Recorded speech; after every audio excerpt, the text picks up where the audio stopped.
now we're recording. Okay.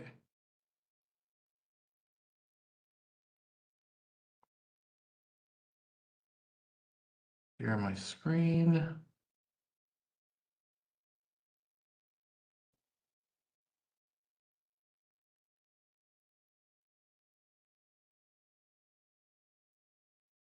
All right.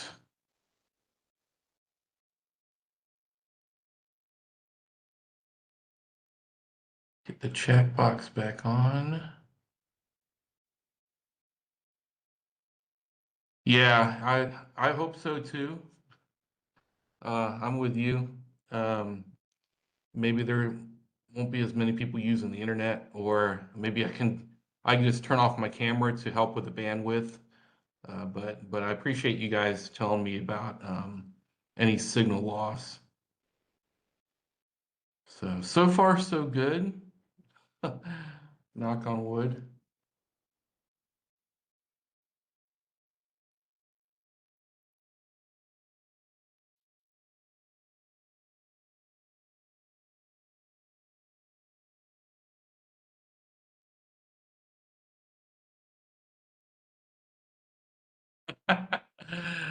I know, right?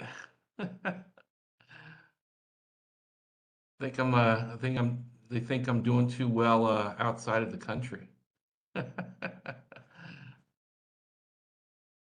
to get their tax dollars.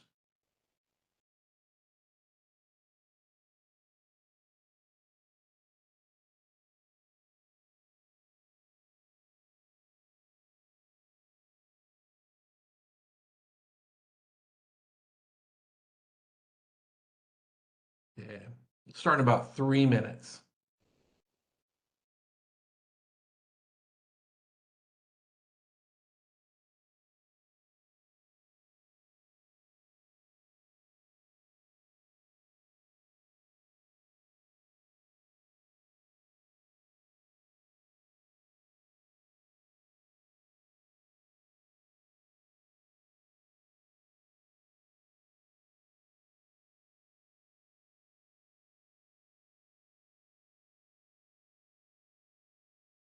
Couple minutes to go.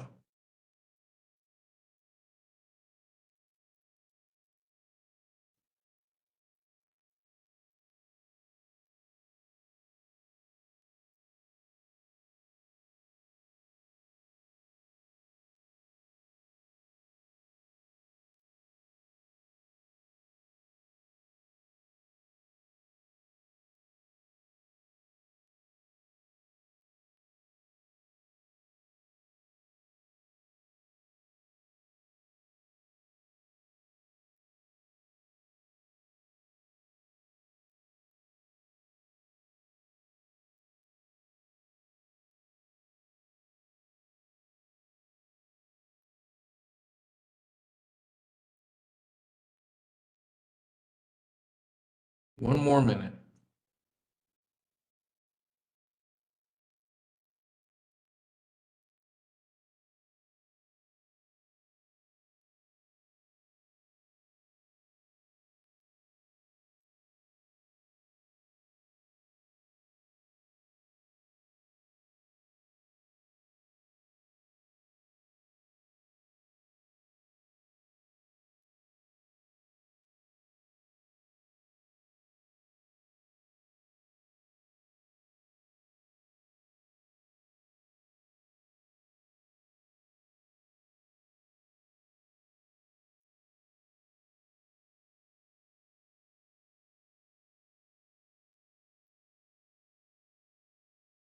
All right, here we go. Well, welcome back. This is, for those of you that are watching the video later, the probably one of the most important weeks for any finance class I teach, really. The stuff that we're going to learn today, especially with your handy HP 10v2 financial calculator, which looks like this, whether you have the app installed on your desktop or laptop like I do, or if you have the classic handheld one that you might have borrowed from the school or installed as a smart app on your device, it's going to be game changing because we're going to actually apply it to real life stuff. So what we learned in this chapter is stuff that you could probably use in real life going forward, even after you complete the class, because this is stuff you can apply to loans or saving up for the future or making sure you don't get scammed when you're buying a car and checking out car payments, things like that. So time value money is a foundational concept, and that's why I told you in your syllabus you don't want to miss this week. So, classic comedian, uh, rest in peace, had a really, really great quote that I always like to share. A bank is a place that will lend you money if you can prove you don't need any. We can pay off our past and save for the future as long as we avoid the present. So diving into time value money, and I have a nice little TED Talk video. It's only a couple minutes long, but it's a nice little cartoon that helps you dive into the concepts in a kind of humorous way and about buying a car. So when we're talking about time value of money, we could break it down into four buckets. Whether we're trying to figure out the future value of a dollar, meaning that if I deposit some money today in an investment or a bank account, what's it going to look like a year from now or 10 years from now? So we'll be able to calculate that pretty easily. Present value, what if we know what we're going to get in the future, but we don't know what it's like in today's dollars? Like say, all right, if you want to retire with $1 million, or as some financial experts say, $2 million by the time you're 65, what do I need to put today to be able to get there? And then future value and present value of an annuity, basically the same thing. The only twist is you're talking about multiple repeating payments over time, like say your mortgage payment or your car payment, for example, or a student loan payment. So this is a good portion. The tools that we use here, again, it's foundational because they build on each other.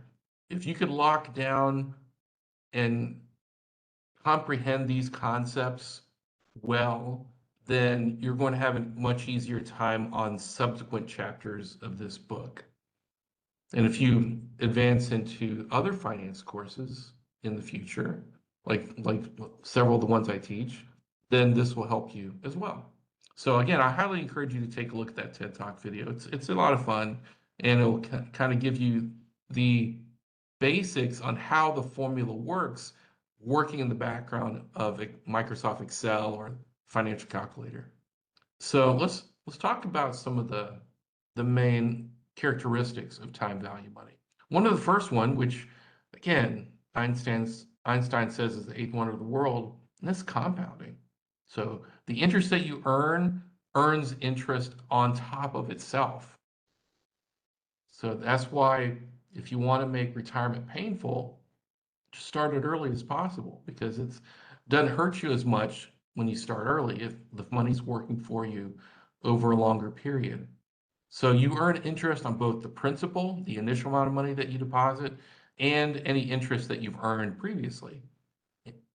Another trick is the more frequently you compound, either making more deposits more often, or if you have interest paid to you from whatever investment more often, the more rapidly your money can grow.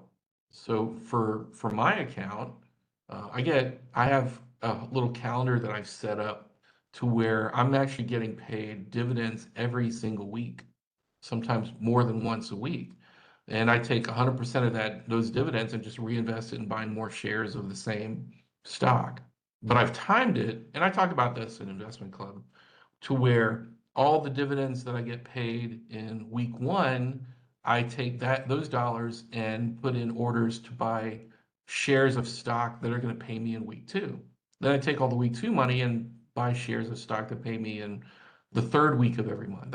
Which is more proper thing to say. And then stocks that'll pay me every fourth weekend of every month, and I'll buy shares of that in week three. And then ones that'll pay me on the last week, I'll buy shares of ones that'll pay me at the beginning of the month or ones that'll pay me at the end of the month, usually like on the last day. So I've got that set up, and I'm making compounding work really fast because I'm redistributing all of those into shares that I want every single week, and not actually cashing in on any of that interest. So by the time I decide just to take the cash instead of reinvesting it, then I'll just earn money in my sleep, which is the dream. So let's introduce ourselves to the HP10B2. And the reason why I like this one versus, say, the Texas Instruments one, which I'll quote one of my students I was tutoring up in Canada. Uh, he says after using that one, he wanted to throw it up against a wall. So I actually like this one because, or encourage students to use this one because it takes a lot less buttons to get your answer instead of having to press too many buttons to get the same thing. So I want to make it easier for you guys. When I was taking finance in school, in my undergrad, we weren't allowed to use calculators.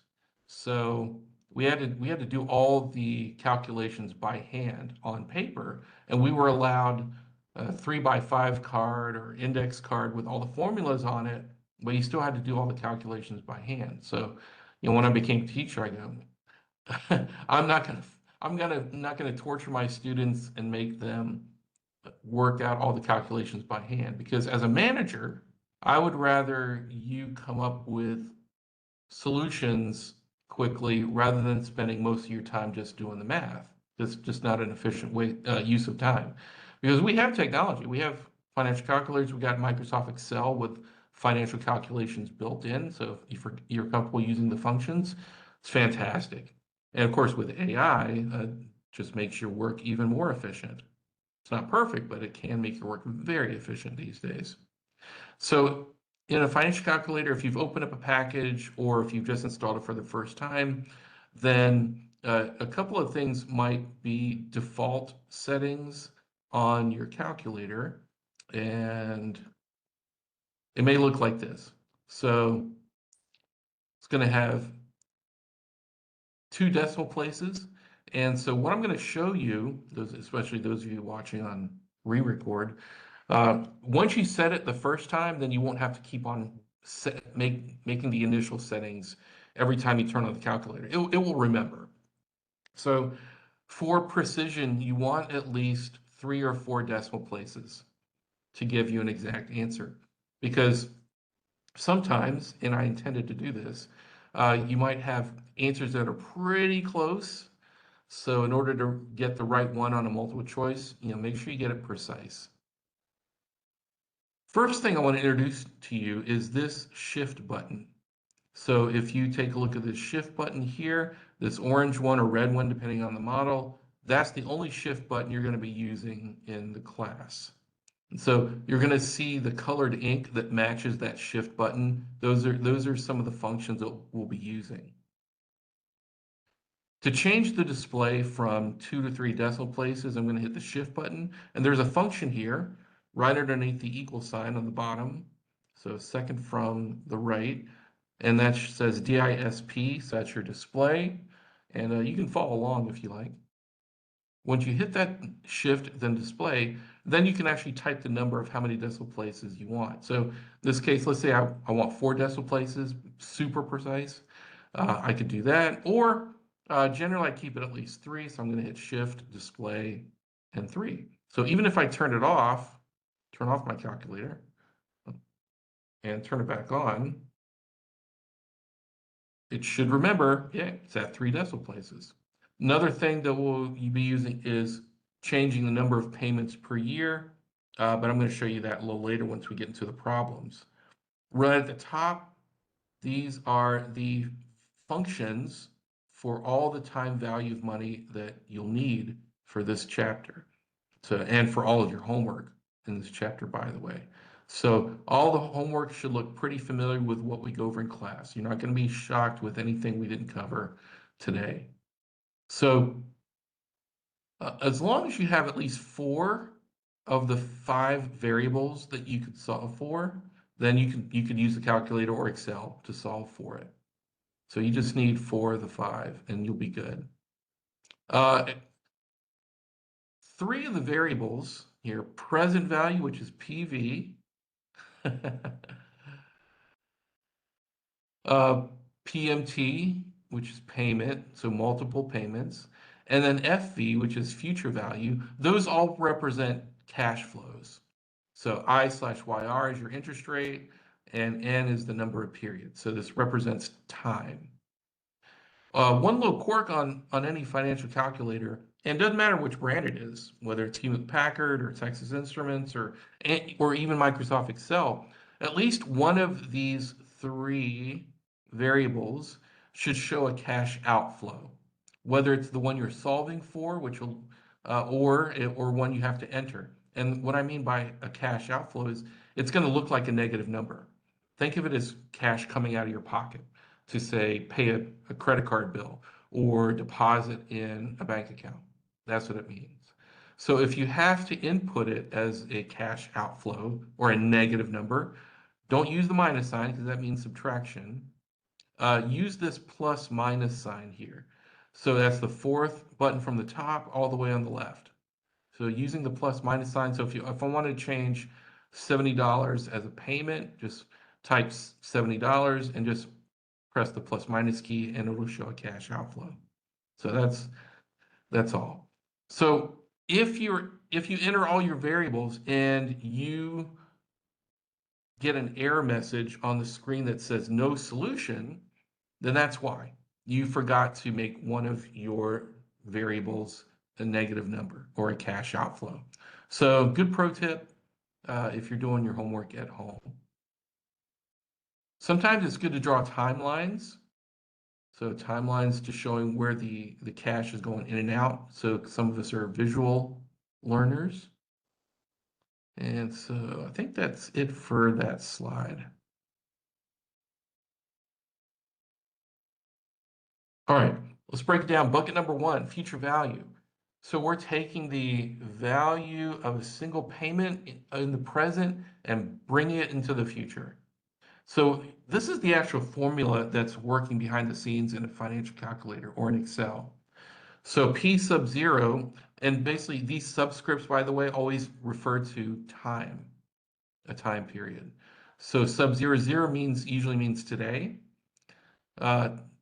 times 1 plus an interest rate, that's what I stands for, to the power of, everything in the parentheses, to the power of N, which is time.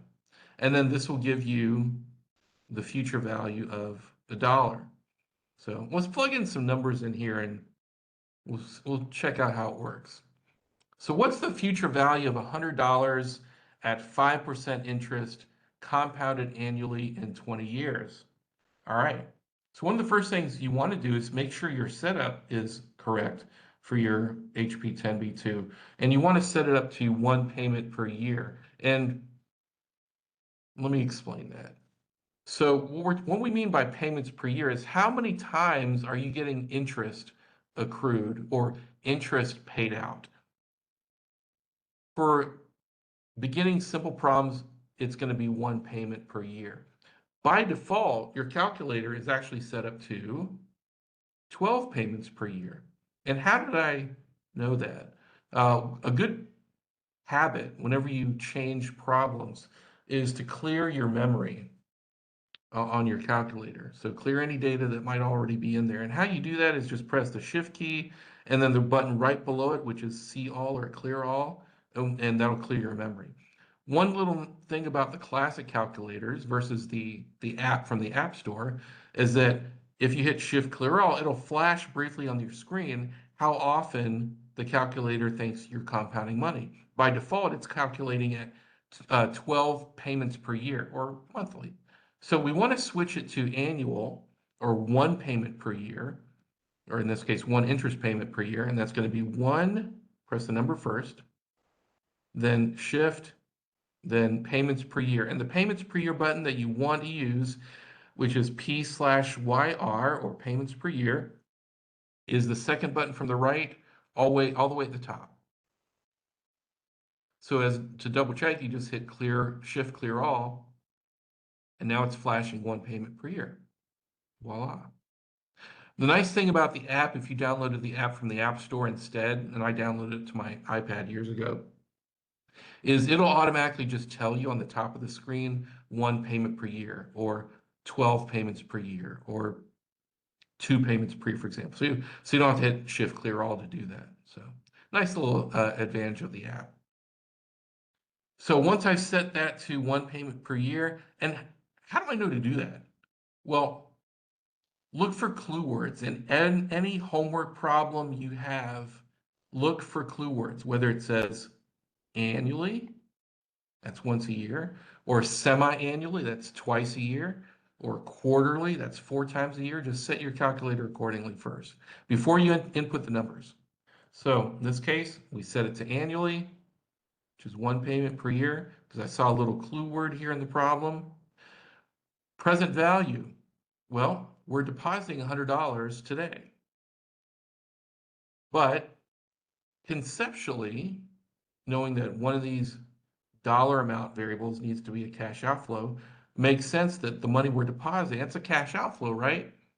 And it should make sense because we're basically taking money out of my wallet and putting it into some investment to earn. We're investing it. So this is a cash outflow. I need to make it a negative number, and that's my present value because that's what I'm depositing today. We have 5% interest, so I'm going to press 5 and hit the I/YR button, or interest rate per year, or yield. Now I know in middle school that interest, when you convert it to a decimal point, 5% is 0.05, right? Well, in a financial calculator, it automatically assumes that interest is already in decimal form, so you don't have to type in 0.05 because that's going to screw up your calculation in the calculator. Just type 5% as is, just the raw number, and press I/YR. It's 20 years, so 20 interest payments. So that's 20, and then press N, so number and then function. Are there any repeating payments? Am I going to deposit $100 a year every year? No, it's just one lump sum, one time. So just as a placeholder, there are no additional repeating payments. So 0 is for my payments, and this variable represents annuities or repeating payments. And then the future value, we have 4 variables entered already, N, I/YR, present value, and PMT. That means we just need to solve for the 5th. And nice thing about a calculator versus doing it by hand, just press FV and look at that. 20 years from now, that $100 will be worth $265.33. So 365% markup. Thanks to compounding. I stole this one off the interwebs from JP Morgan, but it's a good chart. So again, a lot less painful if you start early. Susan invests $5,000 annually between the ages of 25 and 35. In total, she invests $50,000. So basically, she invests for 10 years and then just stops. And yet, she still ends up with $602,000, even though out of pocket she only paid $150,000.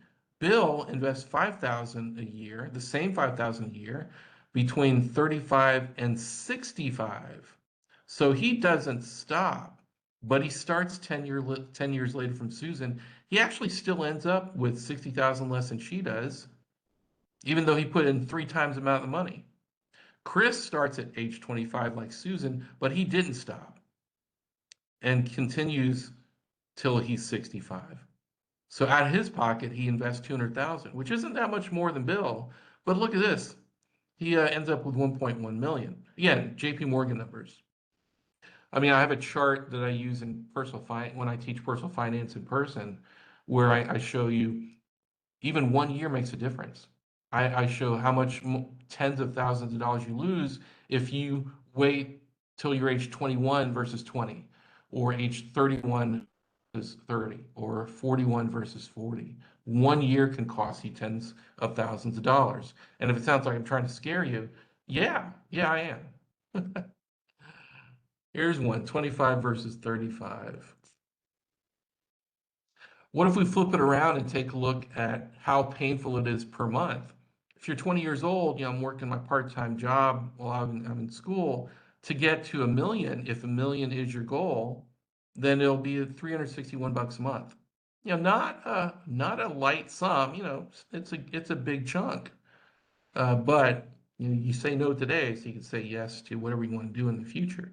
If you wait 5 years till you're age 25, which you're starting your uh, real careers maybe or mid-career, $500 a month. You wait till you're 50, $3,400 a month just to get to the same amount. You can get there, but it's a lot more painful, as you can see. All right, let's flip it around. Let's take the reciprocal of future value and look at present value. So the present value of a dollar takes a single payment in the future if you know what you're going to get, like, or want to get, like $1,000,000. What is that going to cost you today? So we are discounting. So when we use the term compounding, we associate that with future value. If we are talking about discounting, we are associating that with present value. So we're discounting back to the present.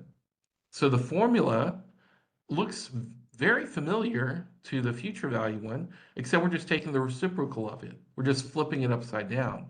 So the present value today, which is at P sub 0, is equal to the future value, the known future value, divided by. And there's that same 1 plus the interest rate to the power of the number of periods again. So there's 3 ways we can solve for this. We can use the tables in the back of the book.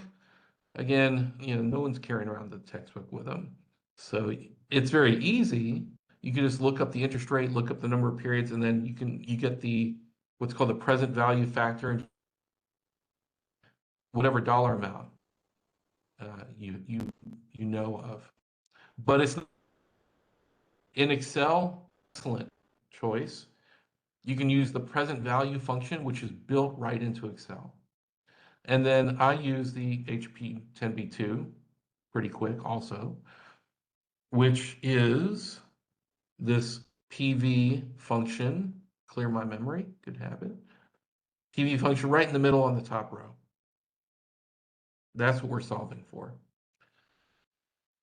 So here's a little example. What do you deposit today if I want to end up with $100 in 5 years at a 6% compounded rate? All right, so what do we know? We know we want to end up with $100, and that's our future value. That's a positive number because we're going to get that back. We found an account that luckily will pay us 6% per year. So I'm going to type 6 and then I/YR. We're going to wait 5 years for the money to grow. So 5 is our number of period. That's our N. No additional payments again. So 0 is our PMT. And what do we need to deposit today to get there? Solve for PV, $74.73. And it makes sense that this looks like a negative number because remember, the negative number means that it's a cash outflow, which again, one of these has to be a cash outflow because that's how a financial calculator works. So if I take $74.73 out of my pocket, deposit earning 6% a year, in 5 years, I'm going to end up with $100. So the farther in the future or the longer you give money to grow or the higher the interest rate that you can find to get paid, then the less you need to put down today. So either you're going to have to give it some time or you're going to have to find a higher rate of return. I like to find a high rate of return, but again, my risk tolerance is a little higher than most. All right, let's look at the third and fourth buckets of time value money. So the future value of an annuity, we're taking multiple equal payments into the future, like say a student loan, or maybe you won the lottery and you decided to choose the annuity payout. So like that. So a couple of different ways that a calculator or Excel can compute annuities. Most of the homework problems you'll encounter on a quiz or a test assume that payments are made at the end of a period. So end of the year, end of the month. And those are called ordinary annuities. If payments are made at the beginning of every year or at the beginning of every month, then there's a special name for that too, and those are called annuity dues. You may not see them as often, but you need to be careful on how you compute these depending on what type of problem I'm giving you. It helps to draw pictures though, so you can actually see it. So we have two guys, and they have annuities that are going to be paying them $300 over 3 periods. So one, or actually let's say we make these deposits. So one deposit I'm going to make on January 31st for $100, uh, February 28th for $100, and March 31st for $100. So at the end of every month. So that's an ordinary annuity.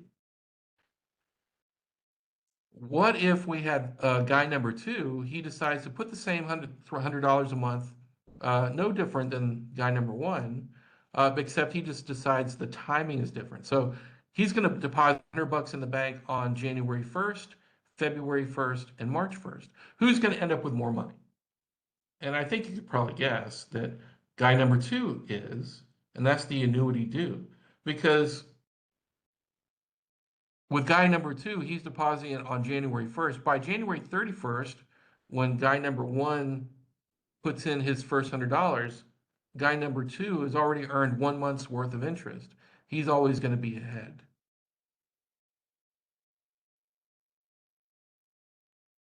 Let's take a look at an annuity problem. Good habit to clear my memory. If you put $100 a year in an account earning 5% for 3 years compounded annually, I like to give you little clues there. Reason why it's highlighted in bold. That means 1 period per year. That should give you a clue. Got to set up my calculator for 1 period a year, which it already is. What are we going to end up with? All right. So what do we know? $100 a year. So that's cash coming out of my pocket, right? It's not one lump sum. It is a repeating $100 a year. So I'm going to type $100.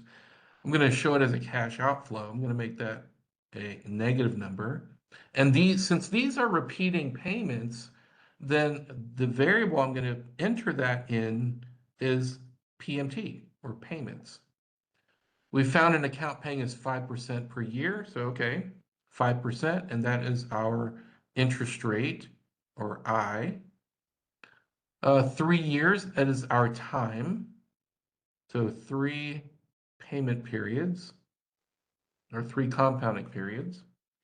There's no present value, so we're not depositing. There wasn't anything in the bank to begin with, or there's no one lump sum.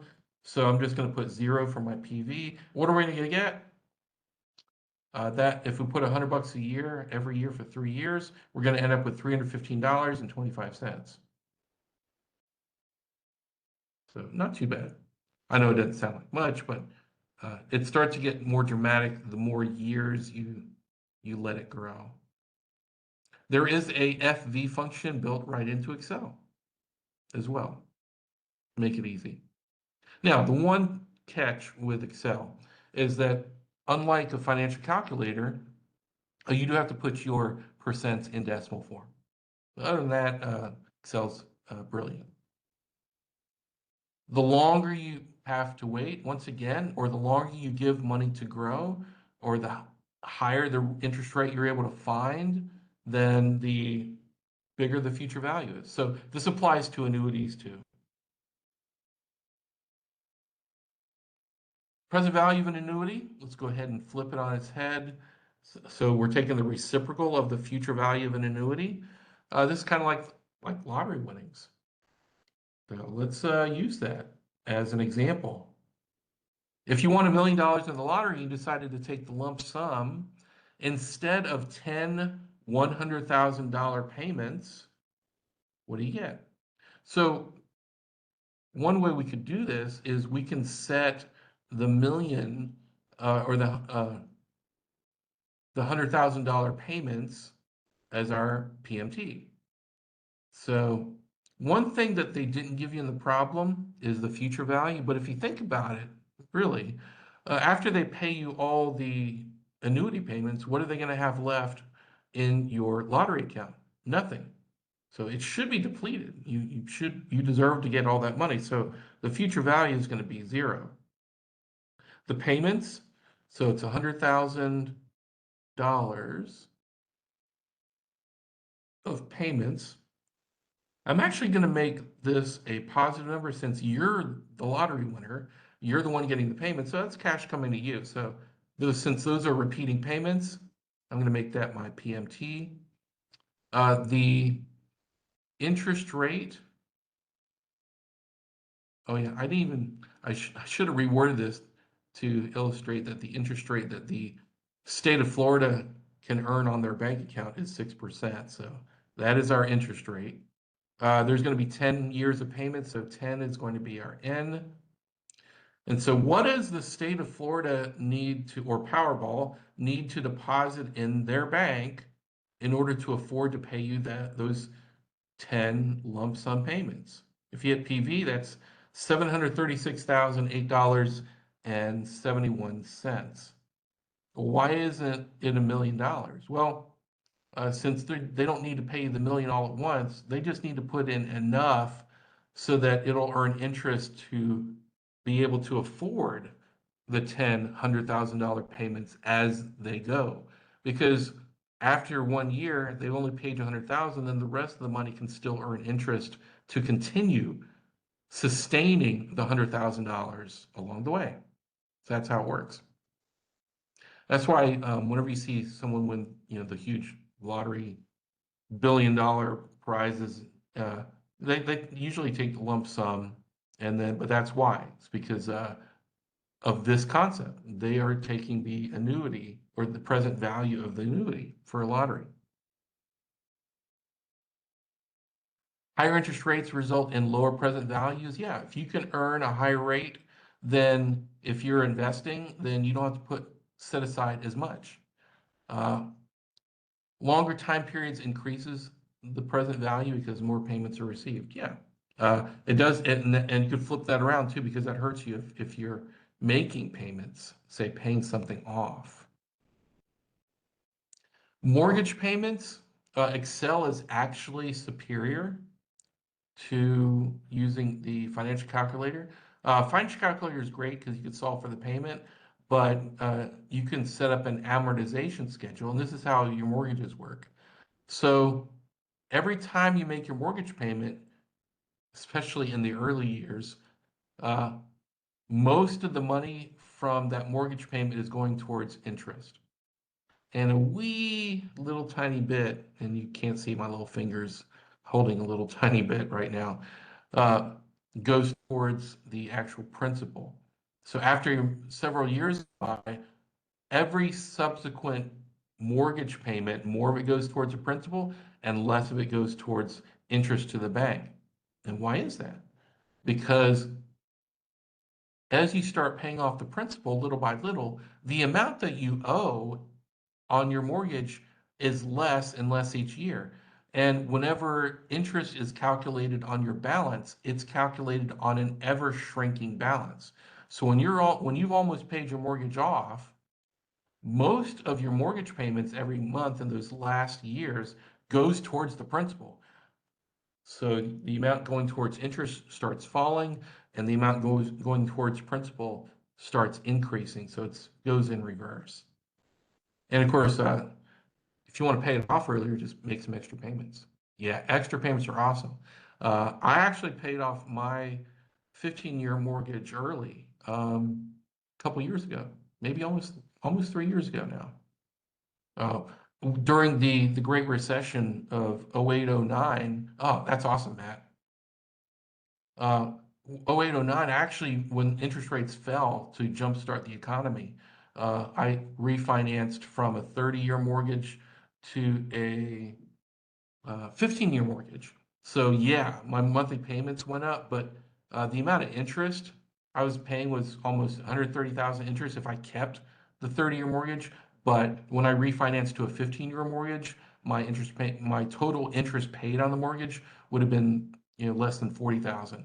or 30 something thousand. So I saved 100 grand in interest just from refinancing from a 30 year to a 15 year. So if you can, I recommend it. Save yourself a lot of money.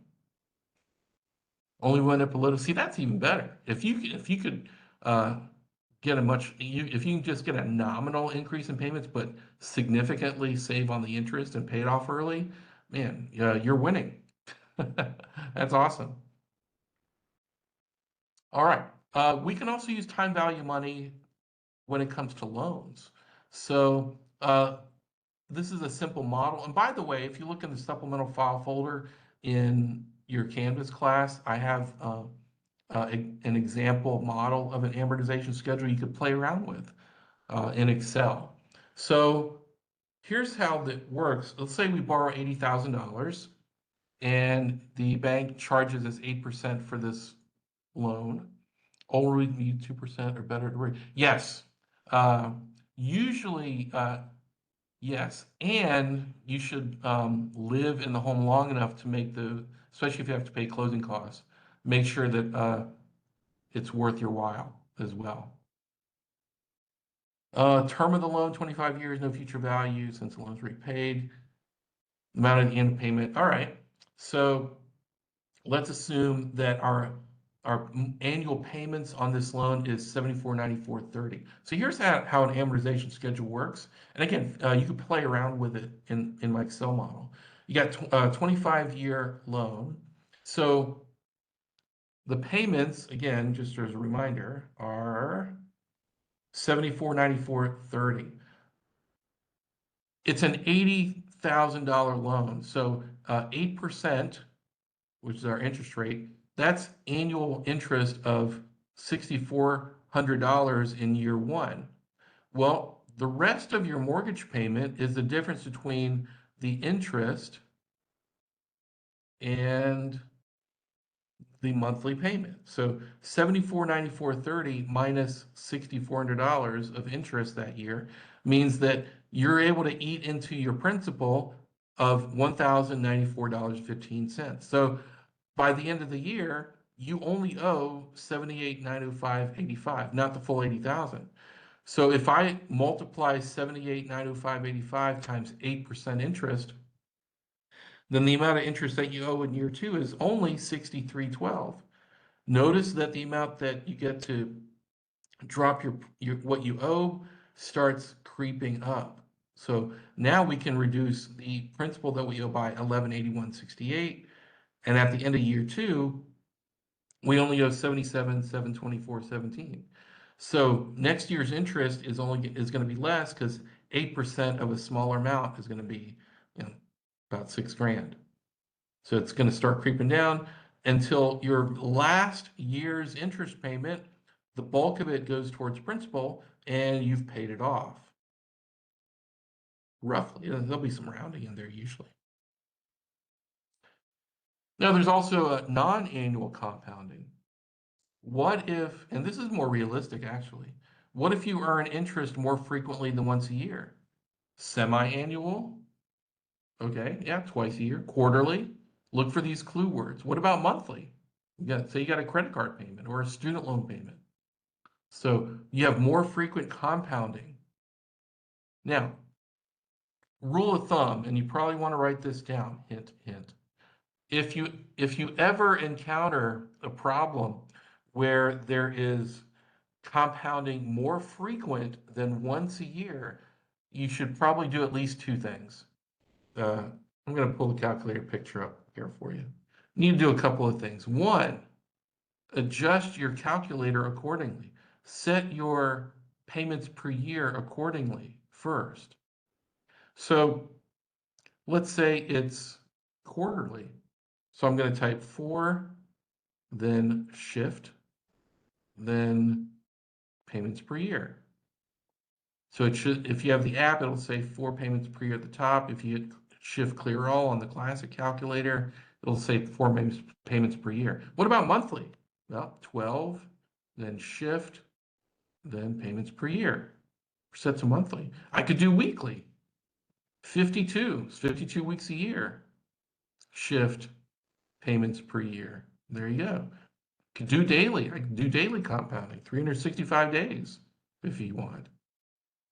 You just have to make sure to adjust accordingly to what the problem is giving you. That's rule number one. Rule number two. So rule number one, adjust your payments accordingly. Rule number two, adjust N accordingly. So if I'm working on, say, a semi-annual bond, so that's 2 payments per year, and it's a 20-year bond, well, normally you would put 20 as your N if it was annual, if you got interest once a year. But for a semi-annual bond, if there are 2 payments per year, once every 6 months, then your N is not 20, it's actually 40. What if it was monthly? Well, I switch it to 12 payments per year, and say for a 20-year bond, well, we got a calculator, 20 times 12 is 240. I mean, you can do that in your head, but 240 would be your N. So again, rule of thumb, if you encounter compounding more frequent than once a year, you want to adjust your calculator accordingly. You want to adjust your payments accordingly. Let's look at some examples. What's the future value of $100 that pays 8% compounded quarterly for 5 years? Okay, so before we enter any numbers, let's make sure our calculator's set up. Quarterly is the first clue word I saw there. So 4, then shift, then payments per year. And we need to adjust N accordingly. So 5 years. So how many periods is that? Well, if there are 4 quarters in a year, and there are 5 years, that means 20, right? So 20 is our N. $100 is our present value. So I'm depositing $100, so that's a negative cash flow or a cash outflow. That's our present value. 8% is our interest rate, so that hasn't changed. So just hit 8 and then I/YR. Doesn't look like there are any repeating deposits, so 0 for my PMT. So what's that going to look like in 5 years? $148.60.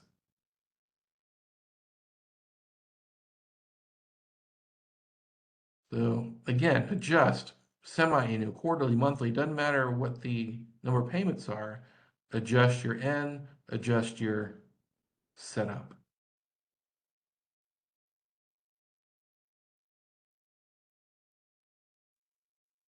Again, feel free to pull up the PowerPoints. After I upload the video, you can practice with the video as well. So should be well trained by the time you do your homework. What about periods less than just 1 year? So in other words, what about fractions of a year? Sometimes you can get a treasury bond or maybe a CD in a bank, a certificate of deposit at a bank, and you're earning interest, say, for 90 days, for example. What's the return on an investment that costs 98,543 and pays 100,000 after 45 days? So it could be a commercial bond. So 45 days out of 365 days. So that's a fraction of a year. So basically 12 100ths of a year. That is actually going to be the N, a fraction of a year. So in this case, if you're dealing with a fraction of a year, then you need to switch it to annual. So 1 and shift payments per year. We bought the bond or the 45-day bond for $98,543. That's cash outflow, of course. It's our present value. 1, 2, 3, 3, so fraction that's N. The bond will mature to $100,000 45 days from now, so that's our future value. No additional payments, so it doesn't pay interest, it just appreciates. So for my PMT. And what kind of interest rate are we earning? Well, we don't know what rate of return we're getting if we bought this bond. So we can solve for I. We can solve for any of these variables. My signal is so good. Just let me know if I'm fading out. 6.64%.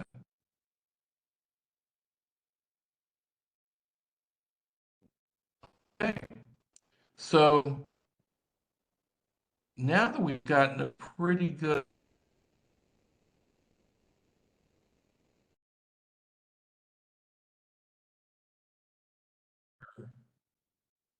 okay, make sure, let me know if you lose me. All right. And I'll read these out in case you can't see it. By the way, you can also just open up the PowerPoint and pull up the slides so you can see it too if you want, if you can't read the text. Della has saved $7,500 to buy a used car. Ignoring taxes and assuming her money is invested in a flexible withdrawal CD earning 3% compounded annually. Okay, there's a clue word. One payment per year, so I'm set up there. How long is it going to take her to buy a car that costs $85.45? So it looks like we're solving for time. So what do we know? $7,500 is what she has saved up so far. So that's our present value. Conceptually, we're just going to make that as if she deposited $7,500. So that's our present value. So I'm going to make that a negative number, or that's going to be my cash outflow. She's earning 3% annually, so 3% is our interest rate. She wants 85.45 in the future. So 85.45 is going to be our future value. We don't know the time, or we aren't given the time, so that must be what we're solving for. She's not making any additional deposits into her account, so 0 for the PMT. So how long will it take her? Just over 4 years. So 4.4 years to grow 7,500 to 85.45. All right. Good habit to clear my memory. You are offered 125,000 today or 390,000 in 10 years. Assuming you earn 15% on your money, which one do you want to choose? What's interesting about this problem, you can actually do it two different ways. You can either figure out the future value of 125,000 or the present value of 390,000 and just pick the bigger number. So let's see. My example does the future value of 390. Or yeah.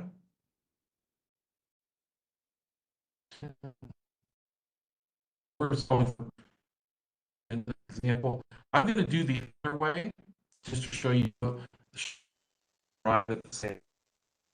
So let's see. What is the future value of 125,000? Well, 125,000 is what we deposit if I do it the other way as present value. 10 years, of course, is still my N. 15% is our interest rate. So I'm going to, hopefully, you can not cutting out on you, hopefully. For future value and 500,000. So 500,000 is bigger than 390,000. So the 125,000 is the right answer. If you solve for the present value of 390,000, that's 90, and that's less than 125,000. So 125,000 is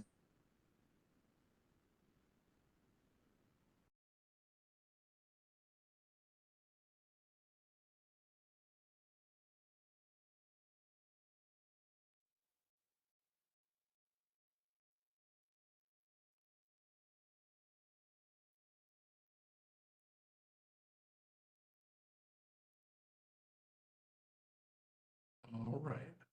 You are graduating from college at the end of the semester and have decided to invest 2,000 at the end of each year in a Roth IRA. So these are multiple repeating payments this time, which grows tax-free and isn't taxed when liquidated for the next 40 years. If you earn 10% compounded annually on your investment of 2,000 at the end of each year, how much will you have when you retire in 40 years? How much if you wait 10 years before starting to save and only make 30 payments. Ah, okay. Well, this one's interesting. All right. So I'm going to clear my memory. 40 is going to be my N. So 40 years till retirement. We're earning 10% interest on our money. That's our I/YR. $2,000 a year. Do multiple repeating payments. That's not present value. And a lot of students get confused with that. If it's multiple and repeating, it's not PV, it's PMT. It's a cash outflow, so I'm going to make that negative before I enter it as my PMT. So there's no lump sum today. There's nothing in the account yet. 0 is my PV. And we'll solve for FV. And so you'll have $885,185. What if you wait 10 years before you start and you only have 30 years left to retirement? The nice part about the HP10B2 is you can make adjustments on the fly and not having to re-enter all of your variables over again.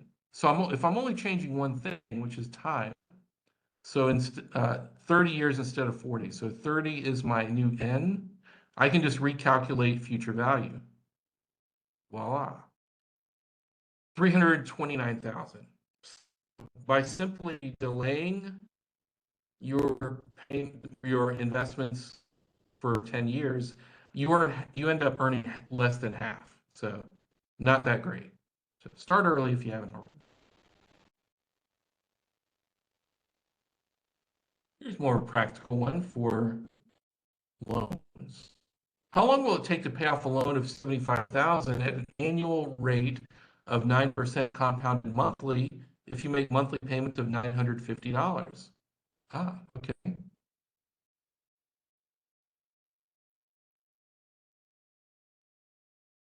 Let me clear my memory.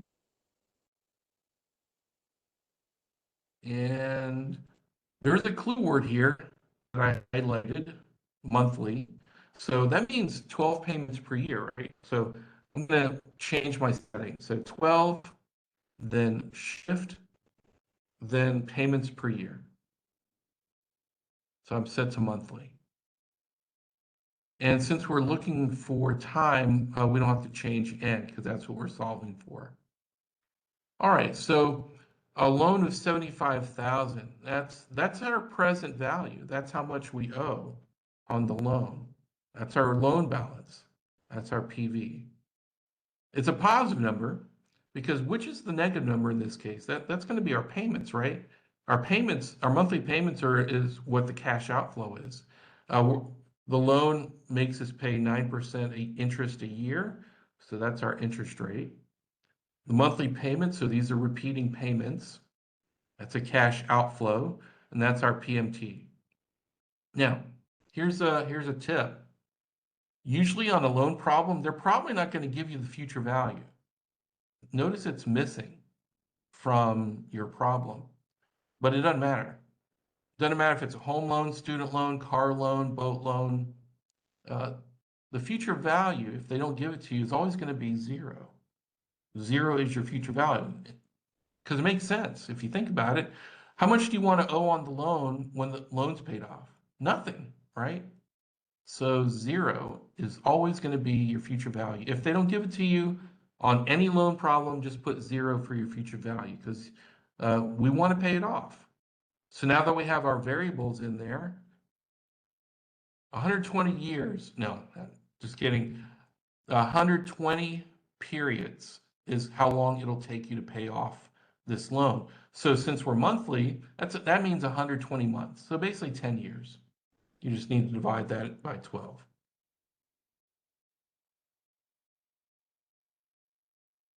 All right, let me clear our memory.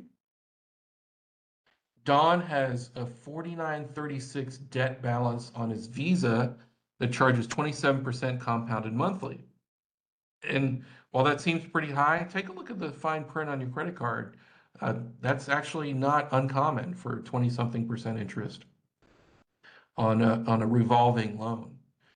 And his minimum monthly payment is 3% of his debt balance. Yeah, don't be fooled by that little box on your monthly credit card statement that says minimum monthly payment. because that'll keep you in debt forever, pretty much. So it says, oh, you don't have to pay it off all at once. Just give us $148 this month or every month, and yeah, you're making your payments. But that just allows the financial institution to keep on earning interest on your balance. So how many months will it take Don to pay off his credit card if he pays the minimum amount of $148 at the end of each month? So end of each month, of course, it's an ordinary annuity. If Don made monthly payments of $300 at the end of each month, how long would it take to pay it off? All right, and round up. Okay, so I think we are already set for monthly payments, which we are, 12 payments per year. And 27% is our interest rate, unfortunately. So 27 is our interest rate. We're solving for N. How much does he owe on his credit card? Looks like 49.36. So that is our present value, which is the credit card balance. And credit card loans, of course, are any loans. So future value is always zero, right? On any loan. If he only uses the $148 recommended, quote unquote, monthly payment amount, so that's a cash outflow, and those are our repeating payments. How long will it take to pay it off? Over 5 years, so 62 months. It's a long time. And again, that's assuming that he doesn't charge anything else on the card. What if he doesn't go out to eat as much, and instead we'll just swap the payments? So $300 a month instead of 148. So that's a cash outflow again. That's our new payment. How long will it take to pay off? Look, 20 months. He could pay it off in a third of the time if he just doubles the monthly payment. And again, that's if the balance stays the same. After Shelby, and let me clear my memory here. After Shelby and her husband got married, they received 19,000 in cash gifts for their wedding. Using a financial calculator, how much will they have on their 20th wedding anniversary if they place half the cash in a fixed rate investment earning 9% compounded annually? Would the future value be larger or smaller if the compounding period was every 6 months or twice a year? How much more or less would they have earned with a shorter compounding period? So for the first part of the problem, looks like they're just making annual interest earned. So one shift payments per year. Okay, what do we know? They received 19,000 cash for the wedding. And I love this problem because usually when I teach this face to face and ask, what do we put in for PV? Sometimes students say 19,000, but no, this is an exercise in, are you reading the full problem? They're taking half that money, maybe go to Vegas. So the present value is actually 9,500 if I use my head math correctly. So negative 9,500, since it's a cash outflow from their wedding gifts, that's our present value. So they're only investing half of that. 20th wedding anniversary, so 20 years, 20 is going to be my N, and they're earning 9% on their investments, so 9 is our interest rate. There are no additional repeating deposits, so 0 is our PMT. So what will they have on their 20th? 53,000. Great. Now, we don't have to re-input everything for the second half of the problem. We're just going to change a couple things. One, they found a better financial institution that'll pay them interest twice a year. So let's set it up for semi-annual compounding. So without erasing my memory, I'm just going to go to, then shift, then payments per year. If you have the app, it'll just show it up there. I'm not going to hit shift clear all because I want to keep the data in there. Remember the rule of thumb. If we have compounding periods more frequent than once a year, we want to adjust our calculator accordingly, which is what we put in accordingly. Anything anniversary, but with two interest payments here, that's for total periods, isn't it? So 40 is our new, and I'm going to refute future value and blah. So by switching banks, pay interest twice a year, they can an extra $2,000.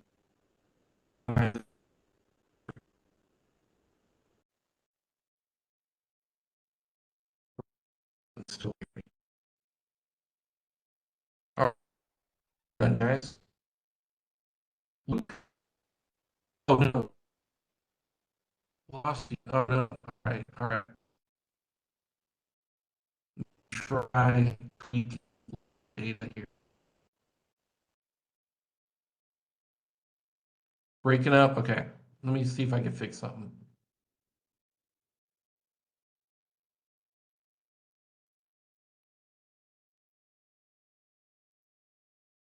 Let me turn my visual off. Maybe that'll help.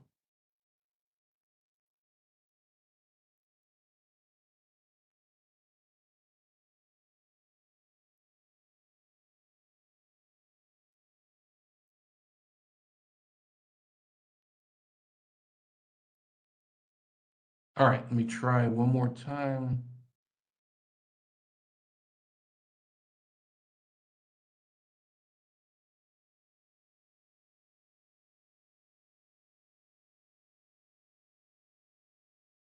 Okay.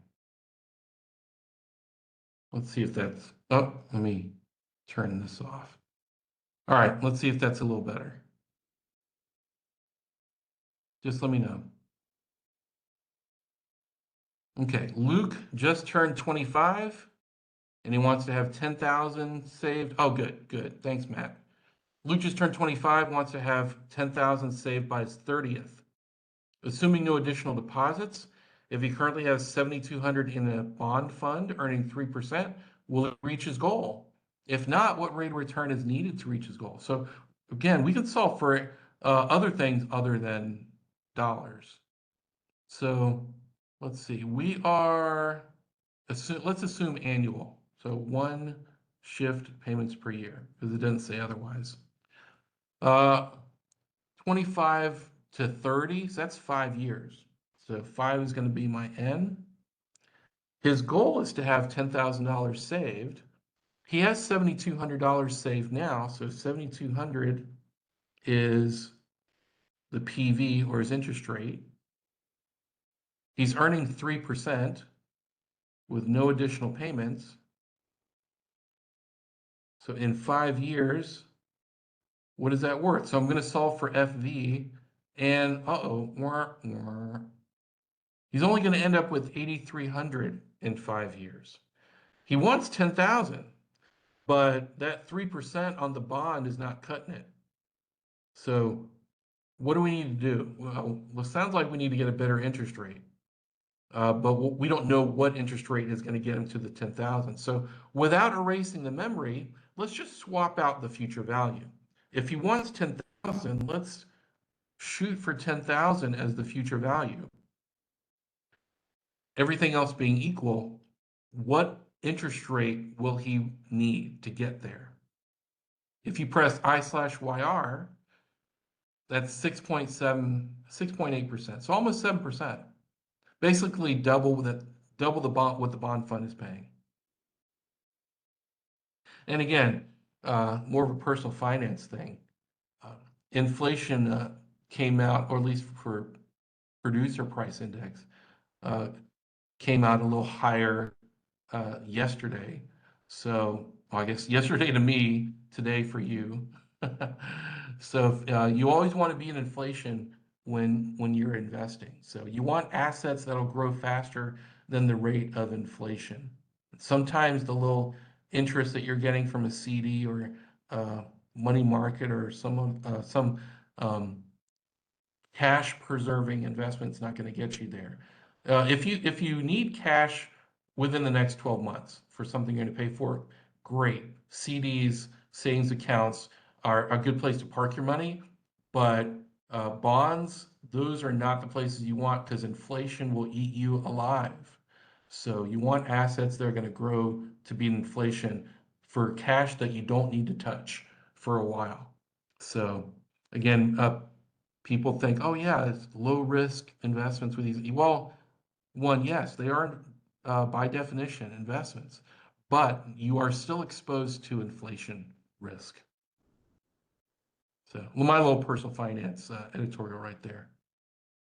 When Chris was a young boy, Grandma set up a trust fund for him to receive $25,000 on his 35th birthday. Chris just turned 20. Using a calculator, calculate the value of his trust today if it earns 9% annually. What's the present value today of the $25,000 to be received in 20 years if he couldn't touch it until 40 to receive the money? Okay. We'll keep the annual compounding going. So 25,000, let's see, is what the future value is. That's the first number we gave us. Let's see. He's 20 now, so 35th birthday is when he can touch the money. So that's 15 years. So 15 is our N. He's earning, or Grandma actually, since she's the one that set it up, Grandma's earning 9%. So that is the interest rate. What is the present value? $6,863.45. So makes sense.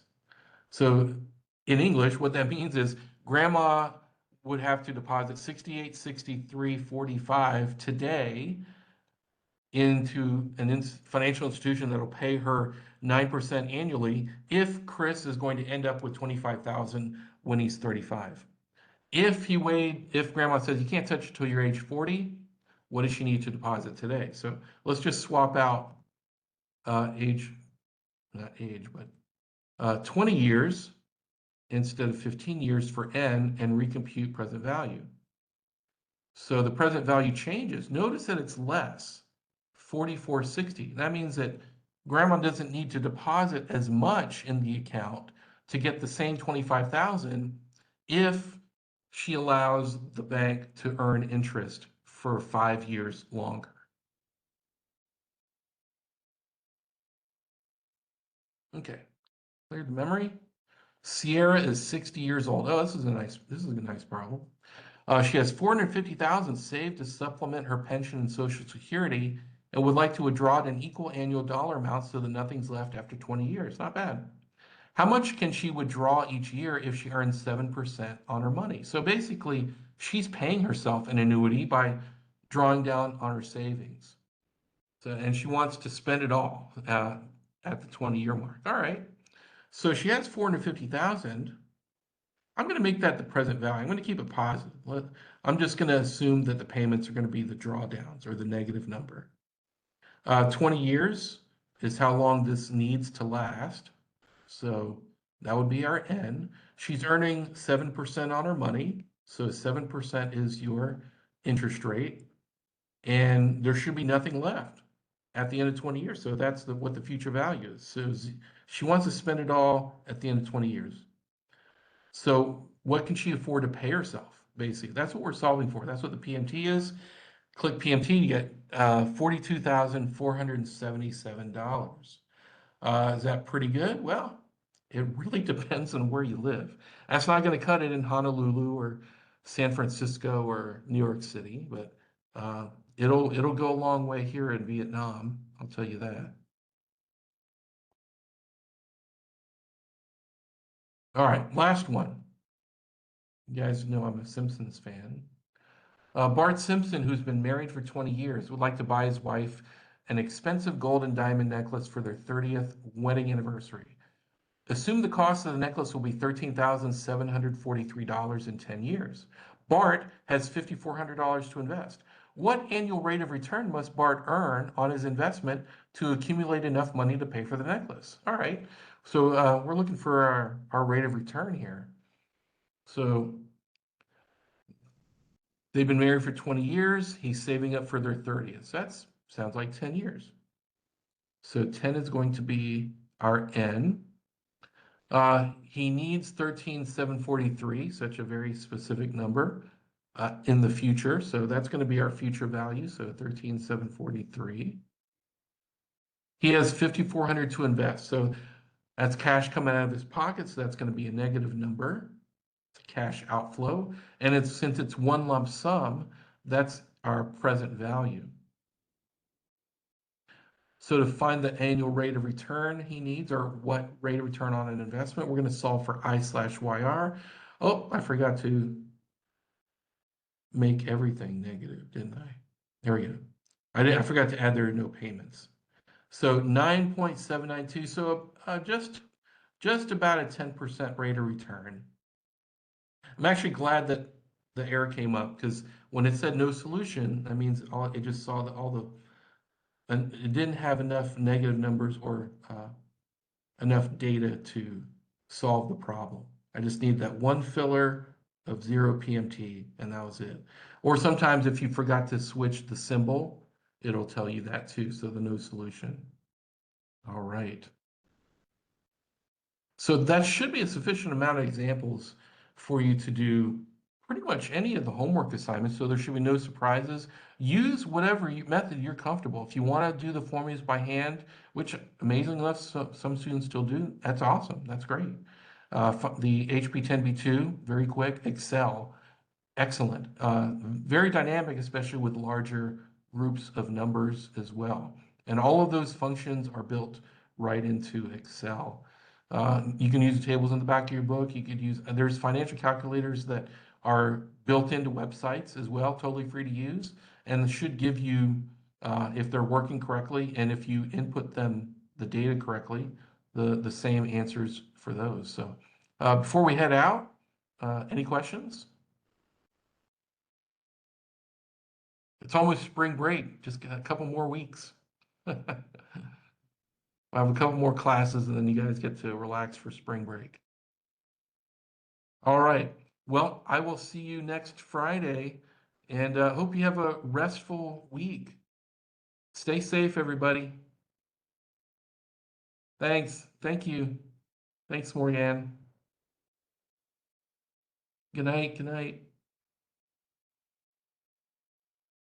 Good night. Good night, Angie. Good night, Chris.